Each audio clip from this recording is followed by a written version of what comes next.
Hello everyone, welcome to Defense Studies. So this is your topic number 26 of your most probable topic series for CAPF Assistant Commandant Exam.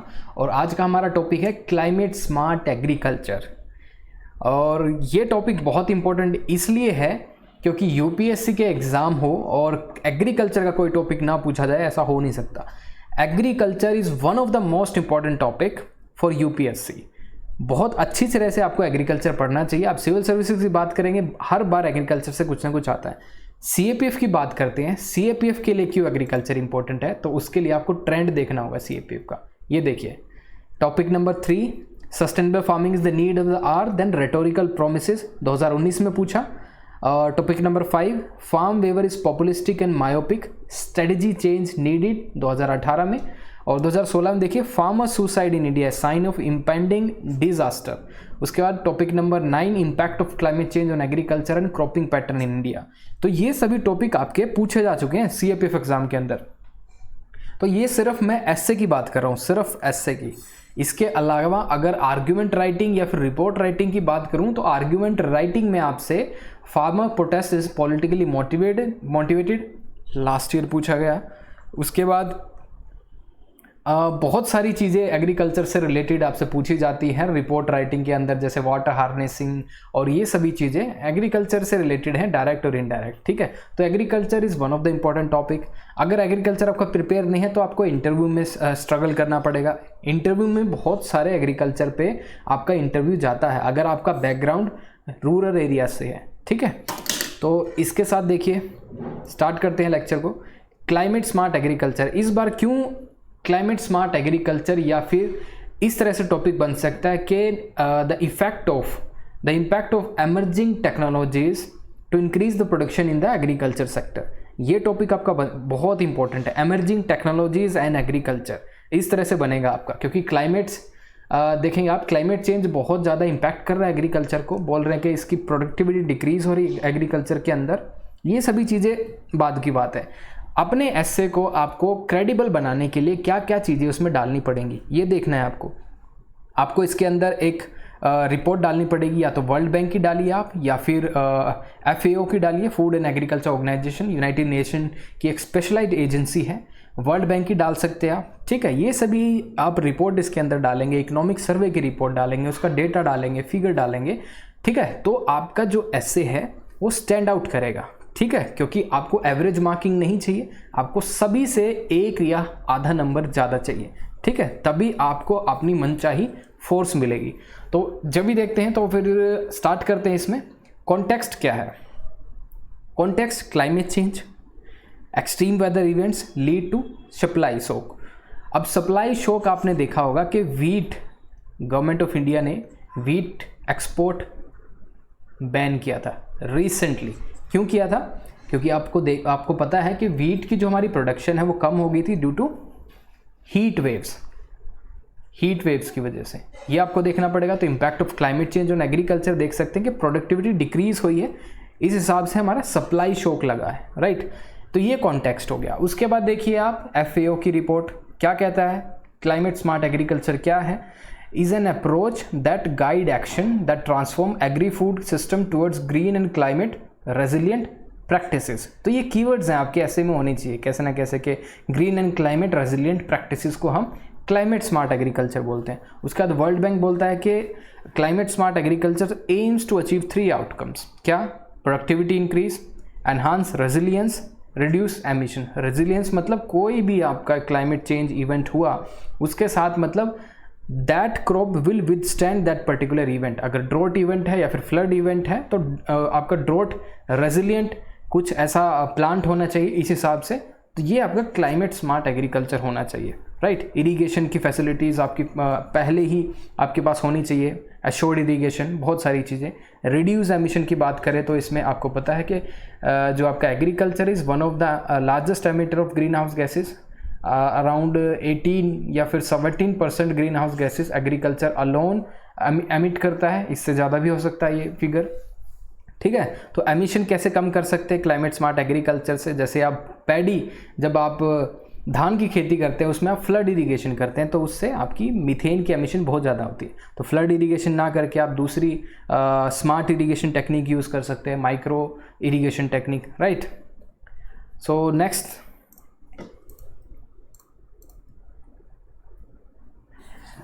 अब आता है data की बारी, important data. Agriculture sector देखिए, आप देखें agriculture sector की अभी प्रेजेंट कंडीशन क्या है। कोविड के टाइम पे आपको पता है सर्विस सेक्टर हो गया या फिर आपका प्राइमरी सेक्टर, आपका सेकेंडरी सेक्टर हो गया, मैन्युफैक्चरिंग सेक्टर, दोनों सेक्टर कॉन्ट्रैक्ट किए थे, ठीक है। लेकिन एक एग्रीकल्चर ही एक ऐसा सेक्टर था जो 3.4% से ग्रो कर रहा था, ठीक है। तो ये आपका एक सिल्वर लाइनिंग है। उसके बाद देखिए इकोनॉमिक्स सर्वे की रिपोर्ट 2019 की, agriculture contribute 16% of the GDP, 49% employment, right. उसके बाद एवरेज ग्रोथ रेट देखें 1960 से अभी तक एवरेज ग्रोथ रेट है एग्रीकल्चर का बहुत ही कम है, 2.8% एवरेज ग्रोथ रेट टोटल अभी तक का 2021 तक का निकाले तो around 52% of the agriculture is rain fade. Rain fade मतलब एश्योर्ड इरिगेशन फैसिलिटीज़ नहीं है, जैसे हरियाणा, पंजाब और यूपी के अंडर है कैनाल इरिगेशन टेक्निक, ट्यूबवेल, बहुत सारी चीज़ें, ऐसा नहीं है पूरे भारत में। तो पूरे भारत की बात करें जैसे महाराष्ट्र और सेंट्रल इंडिया और बहुत सारी जो सदर्न स्टेट्स हैं, कुछ एक स्टेट्स, उसमें आपको 52% जो एरिया है जो आपका अपना पूरा इंडिया का, वो रेन फेड है, रेन पे डिपेंडेंट है, मानसून डिपेंडेंट है। और मानसून आपको पता है उसका पैटर्न और उसका टाइम अराइवल और जो उसका सेटअप है वो बहुत ही ज़्यादा चेंज हो रहा है। तो एरेटिक मानसून पैटर्न आ रहा है। तो 52% of the agriculture is dependent on rain fade, ठीक है। कभी डिले करेगा, कभी क्या पता कम बारिश हो एवरेज से, तो एग्रीकल्चर की प्रोडक्शन इफेक्ट होती है। Next is climate change could reduce annual agriculture income. तो इनकम पे क्या फ़र्क पड़ेगा क्लाइमेट चेंज का।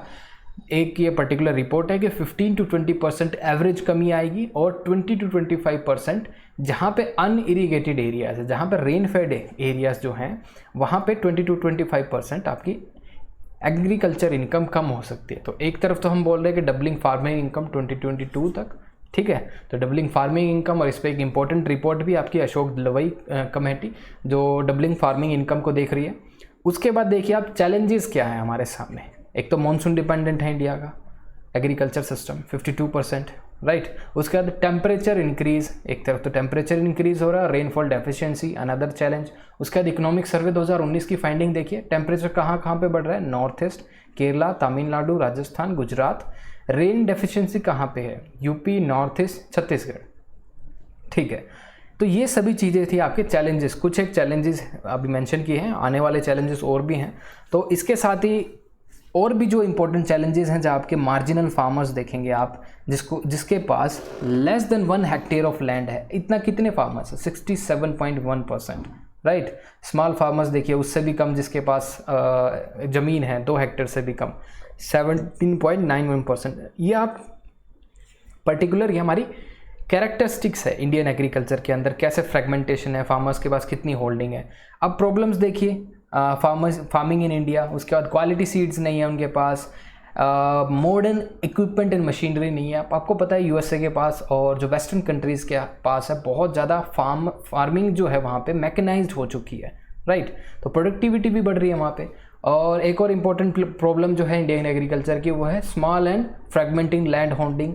उसके बाद स्टोरेज फैसिलिटीज़ नहीं है हमारे पास, वेयर हाउसेज नहीं है। एफसीआई के गोडाउन देखेंगे तो ओपन में हम स्टोरेज करते हैं गेहूँ का काफ़ी जगह।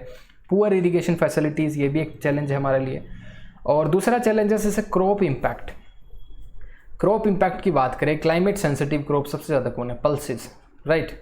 उसके बाद देखेंगे टू एग्रीकल्चर इन इंडिया, जैसे एग्रीकल्चर के अंदर एक 2 डिवीज़न हो रखी है, एक नॉर्थ के अंदर, एक साउथ के अंदर, राइट।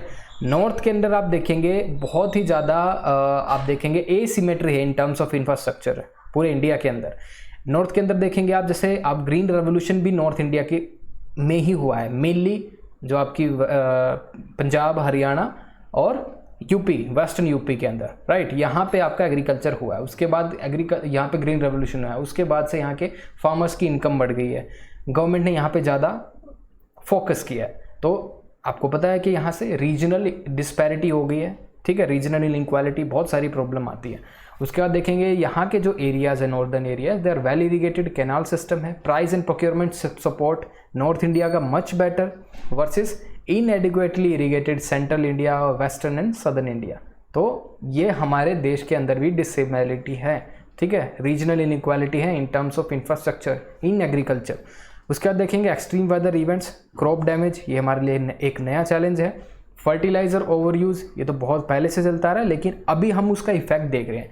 सॉइल की जो फर्टिलिटी, जो उसकी कैपेसिटी थी वो डिक्रीज हो रही है ओवर यूज़ ऑफ फर्टिलाइजर से। उसके बाद एनवायरनमेंट पे क्या फ़र्क पड़ रहा है ज़्यादा फर्टिलाइजर यूज़ करने से, आपको पता है बायो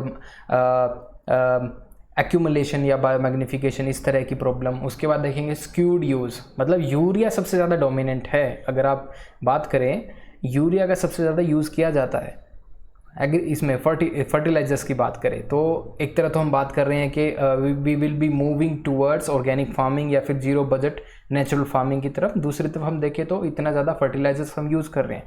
अभी लेटेस्ट रिपोर्ट देखेंगे 2 lakh crore recent finance minister की रिपोर्ट है कि 2 लाख करोड़ हम फर्टिलाइजर्स पे खर्च करेंगे, फर्टिलाइजर सब्सिडीज़ पे, ठीक है। फर्टिलाइजर सब्सिडीज़ आपको पता होगा रशिया यूक्रेन के वॉर के बाद हमने फर्टिलाइजर्स और जो इंटरनेशनल मार्केट में फर्टिलाइजर्स की जो प्राइस है वो बहुत ज़्यादा बढ़ गया है। तो ये नंबर पहले 1 लाख से कम होता था, 2 लाख की तरफ पहुंच चुका है।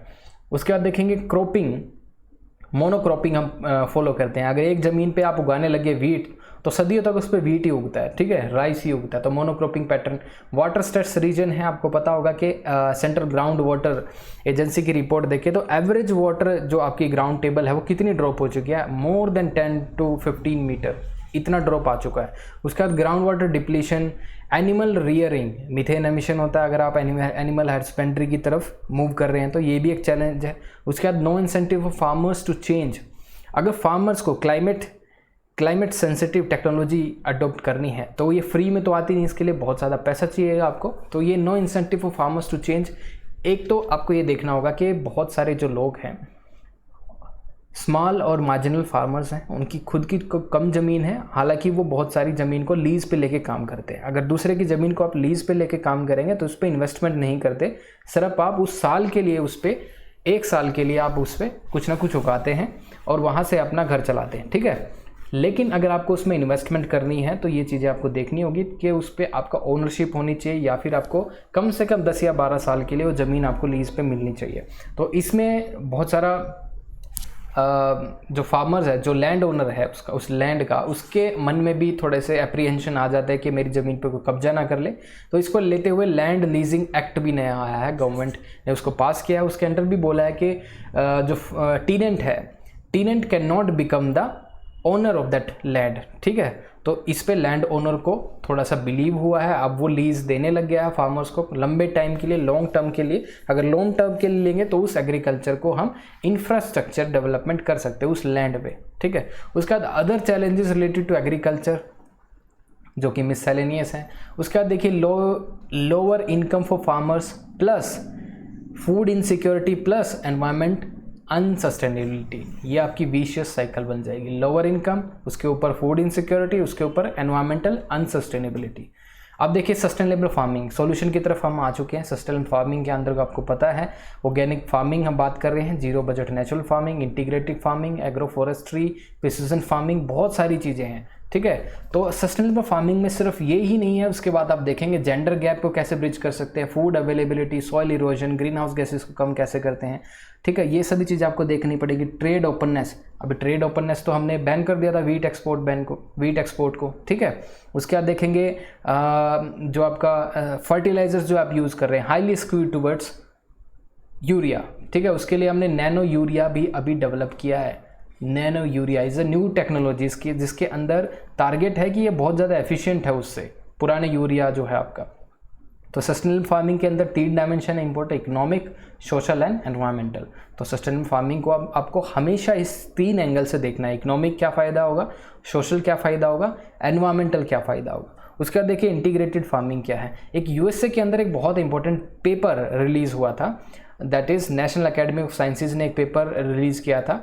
This paper is integrated farming with intercropping increase food production environmental footprint, ये पेपर का नाम था, बहुत बड़ा है। उसके बाद देखिए उन्होंने बोला क्या कि एनुअल क्रॉप यील्ड को इस तरह से रिलीज़ कर सकते हैं, जैसे रिले प्लांटिंग करे, क्रॉप रोटेशन करे, सॉइल मंचिंग करे और नो टिल और रिड्यूस टिलेज। रिड्यूस टिलेज देखिए 2020 के अंदर यूपीएससी सिविल सर्विस एग्जाम के अंदर प्रीलिम्स में पूछा था, प्रीलिम्स के अंदर व्हाट इज़ रिड्यूस्ड और नो टिलेज, ठीक है। तो ये इतना इंपॉर्टेंट है, तो यूपीएससी का हमेशा एग्रीकल्चर पे कहीं ना कहीं से आपसे पूछता है। तो इस पर्टिकुलर टॉपिक में इतना ही था। बहुत सारी चीज़ें आपको इसमें आपने देख लिया कि सस्टेनेबल फार्मिंग क्या होते हैं, सस्टेनेबल फार्मिंग की डायमेंशंस क्या है, economic, social and environmental, integrated farming क्या है, उसके बाद देखेंगे आप चैलेंजेस क्या है एग्रीकल्चर के, इंडियन एग्रीकल्चर के स्पेसिफिकली। डेटा आपने देख लिया है, इकोनॉमिक सर्वे का डेटा आपने देख लिया है, उसके बाद देखेंगे FAO की रिपोर्ट आपने देख लिया, वर्ल्ड बैंक क्या कहता है सस्टेनेबल फार्मिंग के बारे में, कॉन्टेक्स्ट आपको पता चल गया, तो आपके पास बहुत ज़्यादा डेटा है एग्रीकल्चर को लेके, राइट। तो इस टॉपिक में इतना ही था। अगर आपको if you like our interpretation with the subject, अगर आपको लग रहा है कि we are helping in your preparation और if you want more such topic like that, you can join this particular batch, that is most probable topic series for CFF Assistant Commandant exam. So the link will be given in the description box. So thank you for watching.